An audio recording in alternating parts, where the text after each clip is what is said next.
and I will make room for you to do whatever you want to do. Wow. That caught me off guard. But that's really, I guess, what today's message is all about. Anyway, good grief.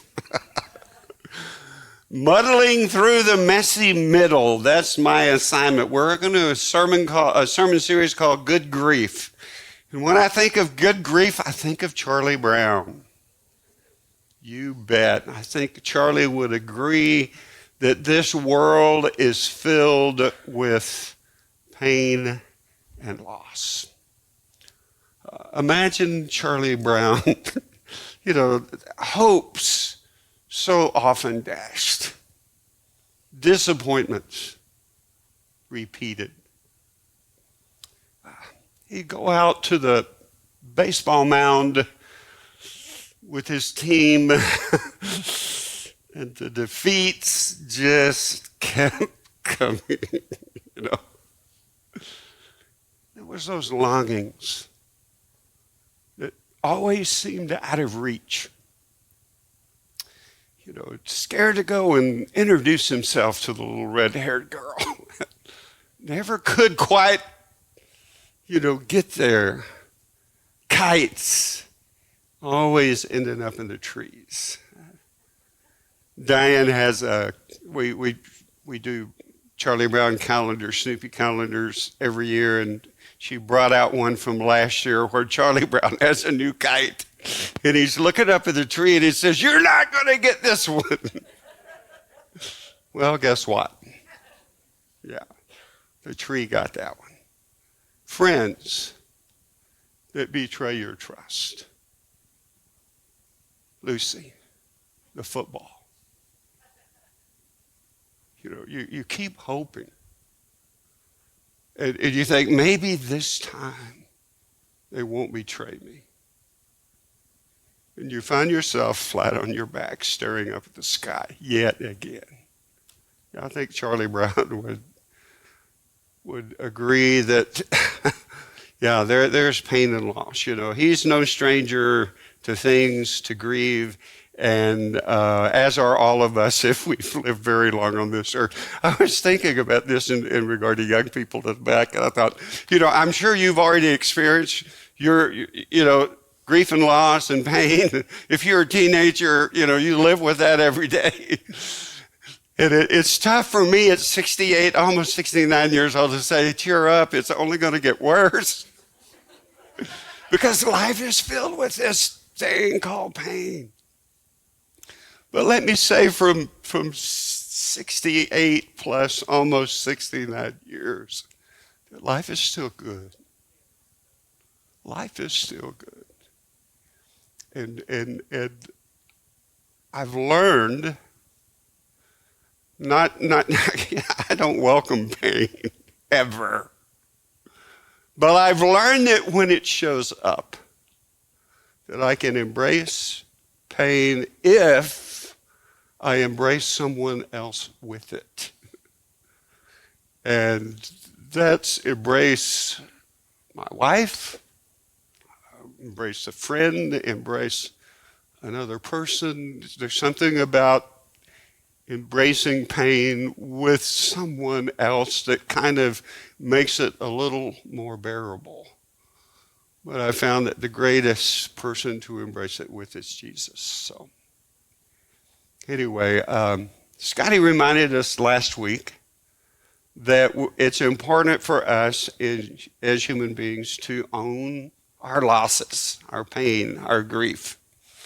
Our emotional health depends on it. Our relational health depends on it. Our spiritual health depends on it. It seems like if we want to grow, we've got to grieve, 2 weeks ago, I was translating the book of Hebrews. Well, I've got a couple of students, and we're going through the book of Hebrews, but we were in chapter 5 2 weeks ago.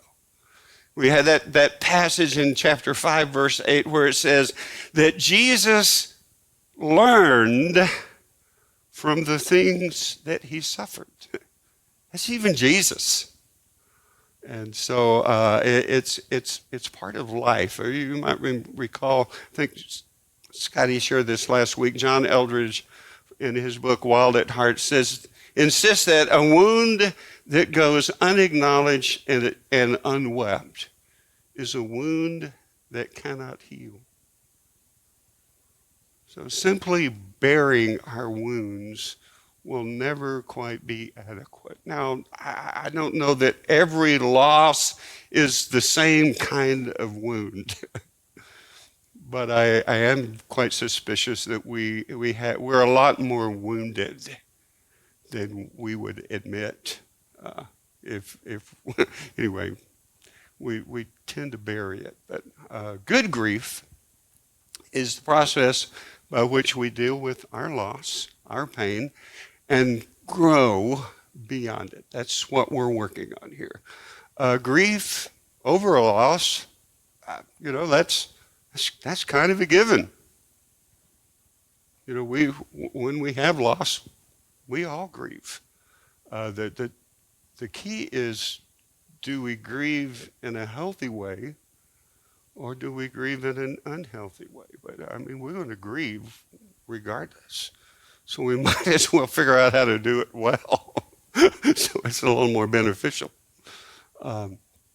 Anyway, this sermon series is about how we get started, and we want to promise that when we get done with the sermon series, if beyond what we've talked about, if there's some things you say, I need to go a little further, we're going to have a grief group, a grief share group, and that's coming up, not too terribly far down the road, where if you want to do some serious grief work, we're going to work on that together.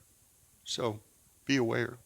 But anyway, good grief has three parts. The first, we own our losses. We face our pain. It's where we start. That's Scotty's sermon last week. Second, we wait in the messy middle. That's the tough part. That's my message today.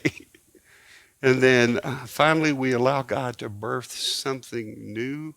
And I want to add the words, and wonderful, from the ashes of our loss. That's next week. Scotty will be back to work with us next week. And then the week after that, Scotty's friend, what's his name again? Jonathan. Yeah. Jonathan's going to be here to share a story of God's work through pain and loss. And that will be helpful when we get there. But today, what does it look like to wait in the messy middle? Well, it's complicated. And if I were to offer you some kind of simple answer, you would need to slap me, or maybe better still, shoot me. Deal with each of our grief. Grief deserves something more than just a flippant answer, an easy answer. It deserves something a little more somber, a little more serious. I think that there is simplicity to come to in grief eventually.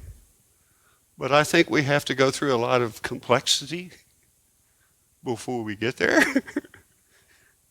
It can become simple out there somewhere.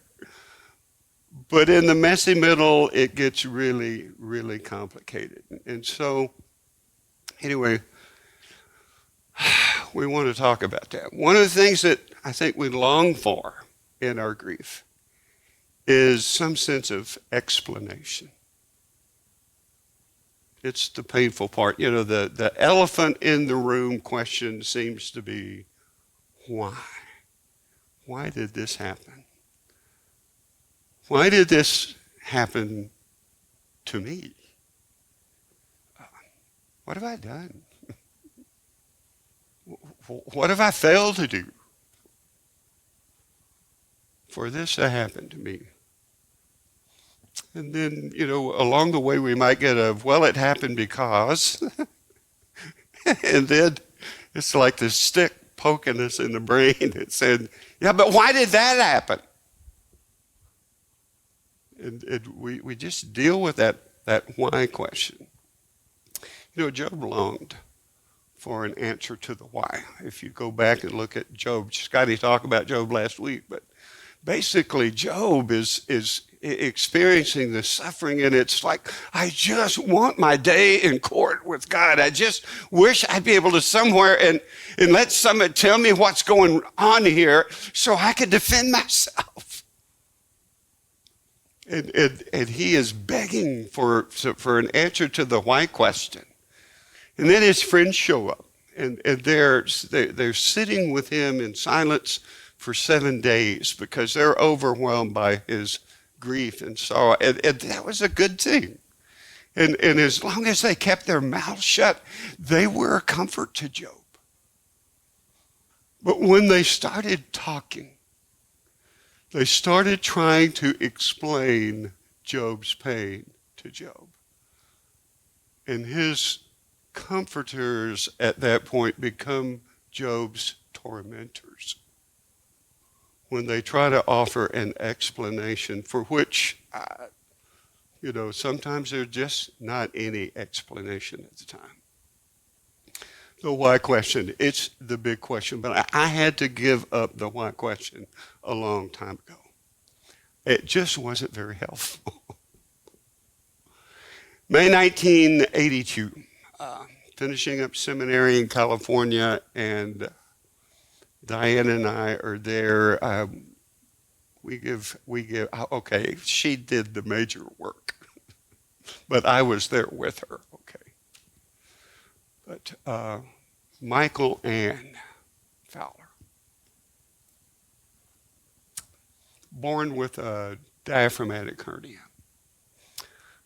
Her stomach had formed where her left lung was supposed to. It had pushed her heart over. She had no left lung.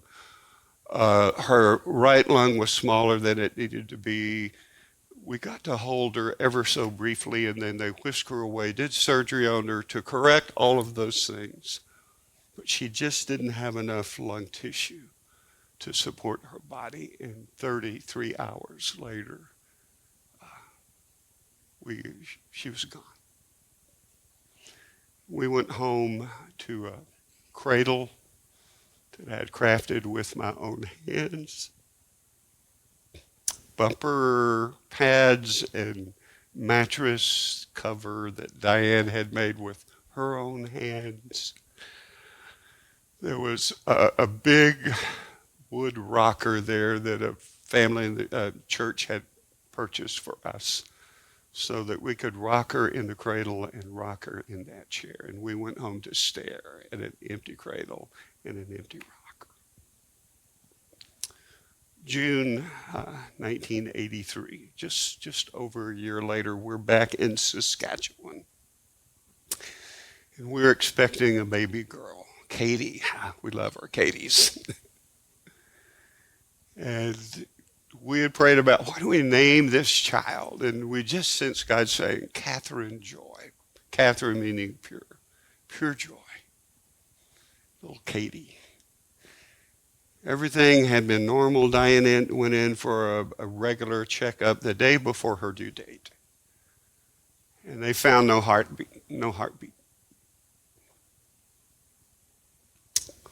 I was, in a day before cell phones, I was blocks away, and they were able to contact me, and we go to the hospital, and we're there that night, knowing that the next day they're going to induce labor on her due date. We're going to go through that whole process again and go home to that empty cradle and empty rocker. And I remember I looked at Diane, I said, what are we going to name this baby? Catherine Joy, really? God, please don't ask me to do that.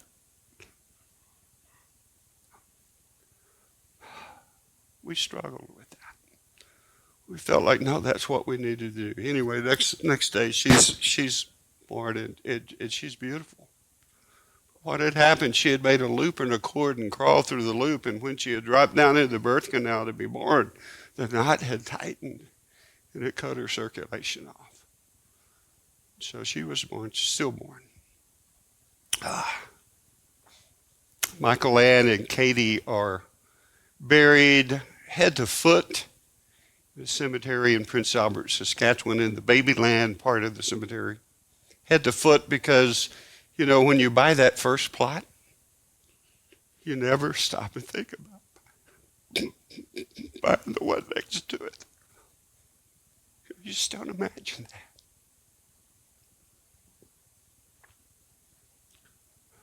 There were a lot of people who wanted to offer answers to the question why. And it's like, if you need one, okay, fine. But just don't share it with me, because I haven't heard anything yet that satisfies. God just needed another little angel in heaven. Oh, really? Millions of babies aborted every year. God just needed another little angel in heaven. No thanks. That wasn't helpful. One lady, well, God's breaking your heart now, so he doesn't have to break your heart more later. I wanted to break her nose. Oh, man.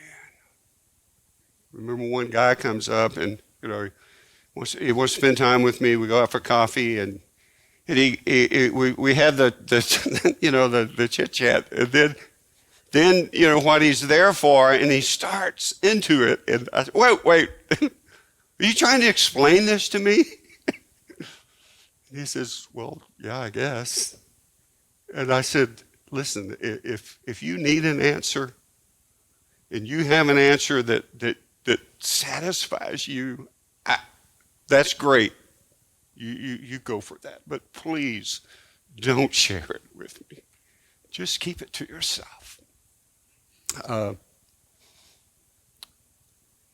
Why question? Just not very helpful, But there were some questions that were helpful. Really, really helpful. First, there was the who question. God, who are you? And who do you want to be to me today? God, you're the great I am. But I need to know who you want to be to me today, to us. Right now, in this time of our life, God, I need you. I need you desperately. Back to the guy that had tried to explain it. No, not him. It was another guy. He asked me, he said, are you angry? Angry? You mean like at God? I need him so desperately. He's my only chance of surviving this. I just don't see where it would be that helpful for me to be angry with God. But angry, yeah, I guess I'm angry. I'm angry at those Christians who make the Christian life out to be following God's standards, keeping the rules, being obedient. Obedience is a beautiful word. We can talk about it another time, but where it's like that, meeting the mark, measuring up the do's, the don'ts. I said, people who live with that kind of Christianity, something like this happens in their life, and they have no idea what to do because they've kept the rules, but this still happens. They have no idea what to do. But people for whom Christianity is a relationship with Jesus, it's knowing him and drawing life from him. Something like this happens. You already know kind of what to do. You have no clue. On the one hand, you have no clue.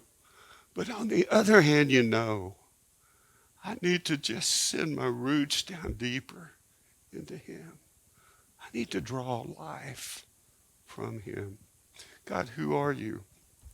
And what do you want to be to me? The Apostle Paul once said, Philippians, he said, that I may know him. And you say, Paul, I thought you already knew Jesus. Well, yeah, but I really want to know him. He says that I may know him in the power of his resurrection. And everybody, oh, yeah, me too. I want to know Jesus in the power of his resurrection. Yeah, love that stuff. And then Paul says, and in the fellowship of his suffering. Everybody's hand goes down. We're not so eager to know him in the fellowship of his suffering, but in my experience, and that's all I know to say, in my experience, I've come to know him best, more intimately, more personally, in the fellowship of his suffering than I've ever come to know of him in the power of his resurrection. And that's just me, okay? But it's kind of neat to know who you are. Remember Job? God answered none of Job's why questions. Not a one. But he did reveal himself. And basically what he revealed of himself was, Job, I am too big for you to understand. That was pretty much it. And you know how Job responds to it? He says, God, I have heard of you with the hearing of the ear, but now my eye sees you. God, everything that I knew of you up to this point in my life, it's really just been hearsay. It's what people told me about you.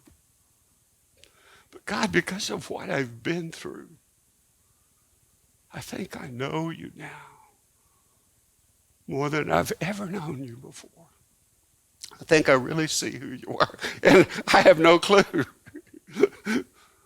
But I think I see enough of you and your glory and your grandeur. And there was a measure of peace in that for Job.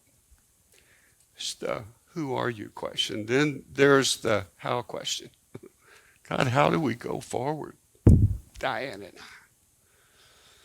We long for children, but we're scared to death to try again. God, how do we wait on you? What does that look like? God, I don't know. And then the biggie with the how question was, God, how do we trust you? What to? I know that's the door out of this experience of pain. I know somehow that's the answer. But God, I'm not quite sure how to do that right now. I'm feeling a little shaky. And then there was eventually the what question. God, what are you trying to teach me about you, about me, about life? But even more than that, what are you trying to teach me? God, what are you seeking to shape in me? To be a follower of Jesus is to say, I want to be like Jesus. Do we make room for him to do whatever he wants to? Thank you for that song. How do we make room in the rough and tumble of life when we're dealing with pain and loss? How do we make room for God? God, do what you want to do with this. God, there's so many things in life that I don't think God sent those things on us. But he allowed them to come because he had a purpose for them. If we want to live pain-free, I'm not quite sure how to do that. But if we want to live purposefully, then that's what God's up to. So there were some of these questions that we found helpful. I found helpful. But I want to admit that somewhere along the way, we need to be ready to deal with God's silence as well. Not every question gets a quick answer. And some questions, like Job's question, never get answered. And I've also observed that God at times seems indifferent to our questions. Sometimes his answer is silence. I saw him work with my daddy. My daddy, always a very righteous man, wanting to do what God wanted him to do. Daddy was also a man who paid close attention to the way life worked and avoided a lot of situations that most of us just go running into it to our hurt. Daddy's philosophy was, most of the pain in life that we experience as human beings, we could avoid if we just pay attention. And when we hurt, it's probably good for us because we've been stupid. And anyway, Daddy was not the most compassionate person when it came to pain. I guess that's what I'm trying to say. And then I watch Daddy, and I forget all the circumstances, but he went through a long period of excruciating pain in his right eye. Some blood vessels in his eye had burst, and the drainage system got clogged up. And what normally is 8 to 10, I don't know if it's pounds per square inch or kilopascals or what it is, but pressure in the eye is supposed to be something like 8 to 10, whatever that measure is. And Daddy's was like 25 and 30 and 40. And within just a few weeks, 4, 5, 6 weeks, he lost sight in that eye. It went up where sometimes it was as high as 60, 70. And your eye is one big nerve, okay? And just excruciating pain. 6 months of this.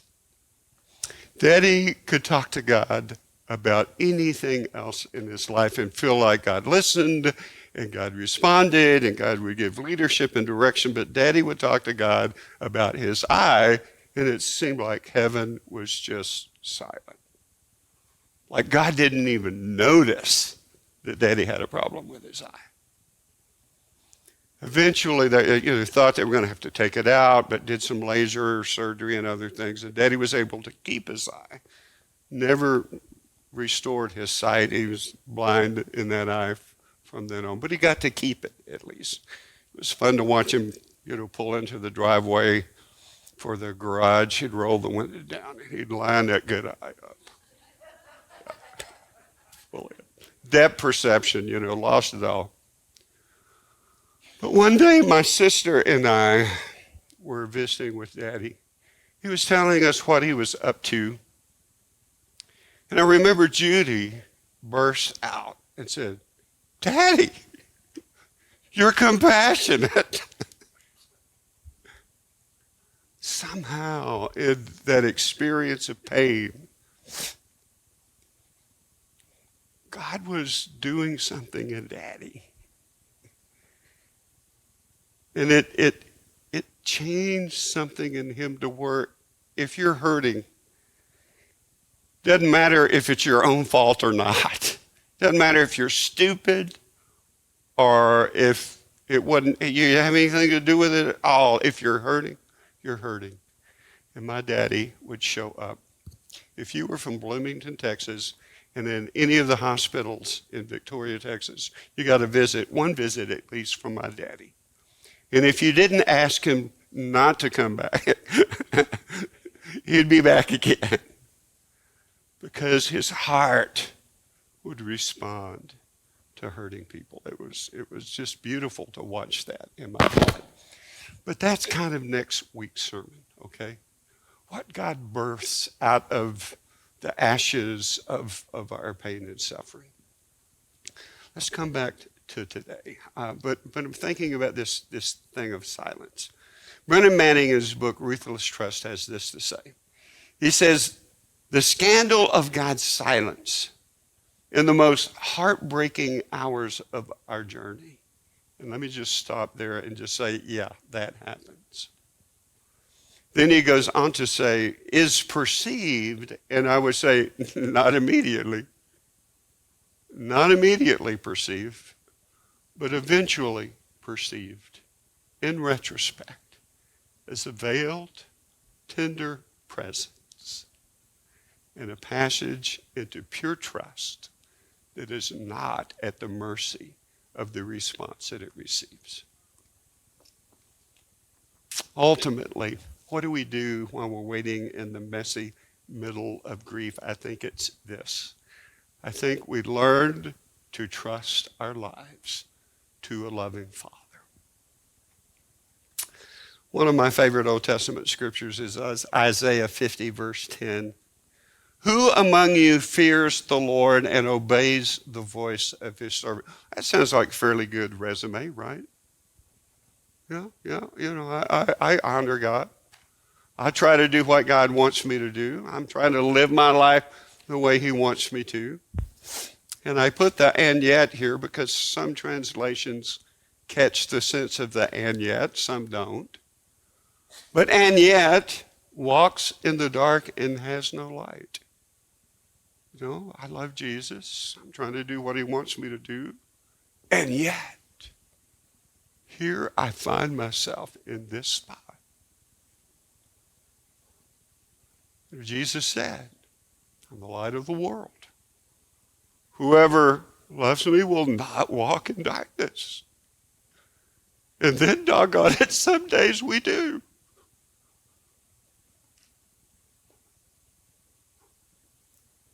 Who among you fears the Lord and obeys the voice of his servant and yet walks in the dark and has no light? Let him trust in the name of the Lord and rely on his God. Let him trust in the name of the Lord. The name of the Lord. Who you've come to understand God to be. Who God has revealed himself to be in the person of Jesus. That God. Trust him. Lean into that.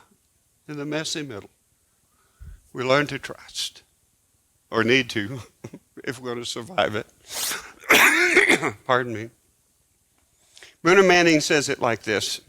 He says, the way of trust is movement into obscurity, into the undefined, into ambiguity, not into some predetermined, clearly delineated path for the future. No, it's not like that at all. He says, against insurmountable obstacles and without a clue to the outcome, the trusting heart says, and let me say this, this is the hard part. And this is the part I struggle with. This is that song that we sang, help me make room, God, for you to do whatever you want. He says, Abba, I surrender my will and my life to you without any reservation. Oh my goodness, that part's hard. Without, I've got all kinds of reservations. And with boundless, mine is the slenderest of confidence. I can't call it boundless, but it's confidence that you are my loving Father. For me, it's I'm not that without reservation, not that boundless confidence, but I understand that somewhere in that it's a choice that we make. Job would remind us, confirm that it's a conscious decision that we make and then we struggle to maintain. In Job 13:15, he says, though he slay me, yet will I trust him. That's not you don't just run home and practice that prayer, do you? No. But Brennan Manning says this. He says the greatest gift that we can give God is our trust. Anyone ever see Will Smith, Pursuit of Happiness? Remember that one? Single parent with a young child, preschooler, ends up homeless, spends one night in a subway restroom barricading it against people who are trying to get in, banging, banging, banging on the door. This little boy just huddled against his father in this terribly strange place. The next night they're able to get into a, a homeless shelter by the skin of their teeth. And Will Smith is, he's just trying to hold all of this together. His little boy is sitting there, going through this trauma. And Will ask him, first he says, he tells his son, he says, I love you. And his son, I love you. And Will says, can you just trust me? Can you just trust me? And his son says to him, Daddy, I trust you. And I think of that. I watch that scene and I think of how God has really taken so much better care of me. And he asks us in those hard times, he says, can you trust me? Will you trust me? I love you. Can you trust me? Brennan Manning says that the greatest gift that we can give God is the gift of trust. Oh, man.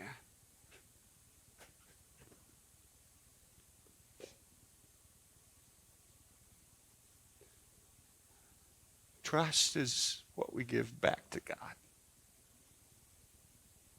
Brennan Manning says that he finds it so enchanting, our trust, that Jesus died for love of it. That just amazes me. Let me give you a word about Brennan Manning and ruthless trust. Probably no author I've ever read paints so pure a picture of the love of God as this man, Brennan. Brennan, no longer with us, died a few years ago. But book after book, Ragamuffin Gospel, The Relentless Love of Jesus, Abba's Child, they reveal God's love in just ways that are so vivid. And I appreciate his voice about God's love in my life so much. But then there's that book, Ruthless Trust. And it takes a really wild twist because basically ruthless trust is about what do you do when everything that you've come to know about God's love, when that gets contradicted by the circumstances that you were in. Wow. Brennan says, you trust, and you trust ruthlessly. Ruthless. What does ruthless mean? Well, ruthless is without pity. And Brennan says that ruthless trust is without self-pity. According to Brennan, self-pity is the arch enemy of trust. But doggone it, self-pity is an inevitable part of grieving.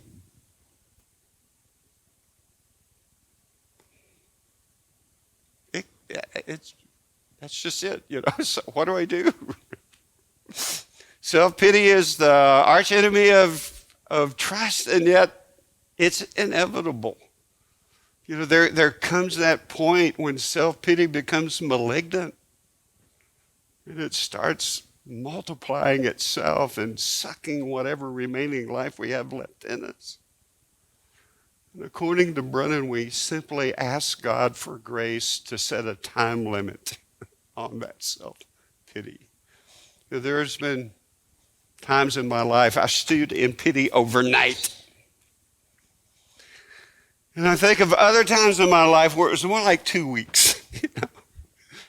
And I would go to God in my prayer and I would have my little whimper and my little snivel.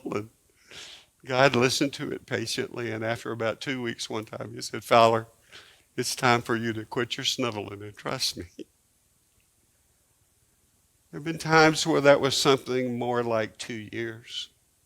Something not that far ago. Something we suffered in 19 that just last fall, I think I finally quit pitying myself after almost 2.5 years, and have found some peace, amazingly. Then I remember something maybe a little longer ago that had eaten at me for 15 years. And finally found the way out of self-pity in trusting him. Uh, if we want to move out of self-pity and into a healthier way of dealing with our grief, it's going to come when we decide to trust. And I'm not saying it's easy. My history is not good. It's good in some ways, and it's lousy in others. But I want to suggest to you, if we're not actively trusting God for something in our life, then maybe we're not living the Christian life. If the just shall live by faith, then what are we trusting him for today? Got to be something, right? For life to be lived by faith. Oh my goodness, I'm always too late. But Romans 8:18. These are verses I've found helpful for me to trust. For I consider the sufferings of this present time not worthy to be compared with the glory that's to be revealed in us. Paul said that. I need to remember that God has something special planned for us, and that pain's not the last word on God's work. Then there's Romans 8:28. We know that God works all things together for good, for those that love him who are called according to his purpose. He's not saying that all things are good. He's just saying that he's going to work all things together for good. And then 2 Corinthians 4:17 and 18. This one gets a little aggravating to me. Paul says this momentary light affliction is preparing for us an eternal weight of glory beyond comparison. And I think, momentary, Paul, are you crazy? Light. This is not light, Paul. Affliction. Okay, 1 out of 3 you got right. But it says momentary. Wait. Pardon me. This momentary as opposed to an eternal. This light as opposed to a weight. This affliction as opposed to glory. He says, God's working this out. He says, as we look not to the things that are seen, but to the things that are unseen. For the things that are seen are transient. They are time-bound. The things that are so difficult, those are time-bound things. But the things that aren't seen, they're eternal. They last forever. I want to close this morning. Good grief, Charlie Brown. What is good grief? Good grief pays attention to the pain. Good grief waits on God and learns to trust in the messy middle. And then good grief allows God to birth something new. And again, I would add, and wonderful, out of the old. That's where we're headed. Let's go on this journey together. Father,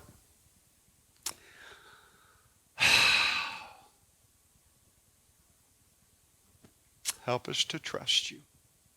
In Jesus' name, amen. Thank you. God bless you.